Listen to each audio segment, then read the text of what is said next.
Ayan, update tayo mga kababayan, lalo sa mga kababayan nating OFW dito sa naganap na serbisyo karaban dyan sa Dubai, no? January 10 and 11. Ayan, ito mga kababayan, basahin natin yung kanilang update ngayon mga kababayan, no?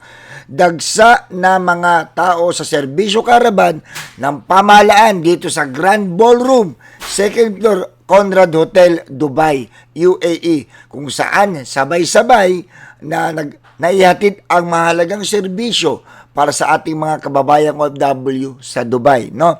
Pinadali at pinagsama sa isang lugar ang mga pangunahing transaksyon tulad ng OWA membership, registration at renewal, progreso ng OFW e-card at iba pang serbisyo mula sa iba't ibang partner government agencies bilang bahagi ng patuloy na pagsusumikap na malapit ang serbisyo ng pamahalaan sa ating kababayan sa abroad, maayos, organisado at may malasakit. No, alam mo mga kababayan, napakahalaga po ng ginagawa po na ginagampanan po ngayon ng OWA, na itong programa pong ginawa nila sa pangunguna po ng ating OWA Administrator, Attorney Patricia Yvonne Kaunan, itong programa na kung saan inilalapit na po sa mga kababayan nating OFW sa iba't ibang lugar po ng mundo na kung saan may mga OFW, itong serbisyo karaban na kung saan nandito na po yung mga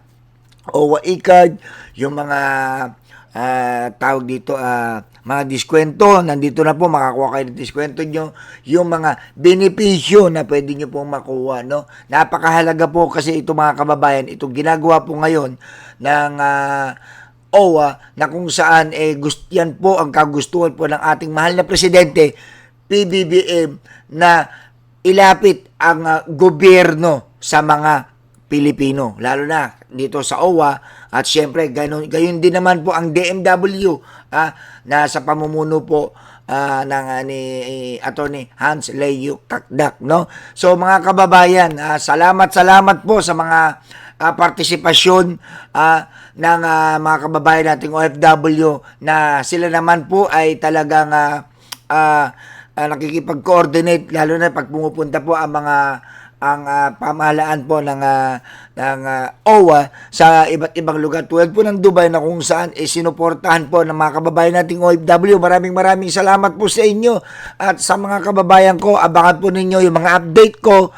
I-update po namin kayo, at kundi punta kayo sa OWA, Overseas Workers Welfare Administration page mga kababayan, kung saan nag-update po ang OWA kung saang lugar po pumupunta ang OWA para maghatid po ng serbisyo caravan. Kaya abangan po ninyo mga update. Please share this video mga kababayan, at kasalukuyan po ng 11 pa rin, 11 mo ngayon, no? Andiyan pa rin po, tuloy-tuloy pa rin po yung pagtulong na ginagawa po ng OWA. Kaya maraming salamat po sa pamahalaan po ng OWA, at syempre sa mga kababayan nating magigiting mga kababayan nating OFW. Maraming salamat din po sa inyo. Kayo po tunay na bayani.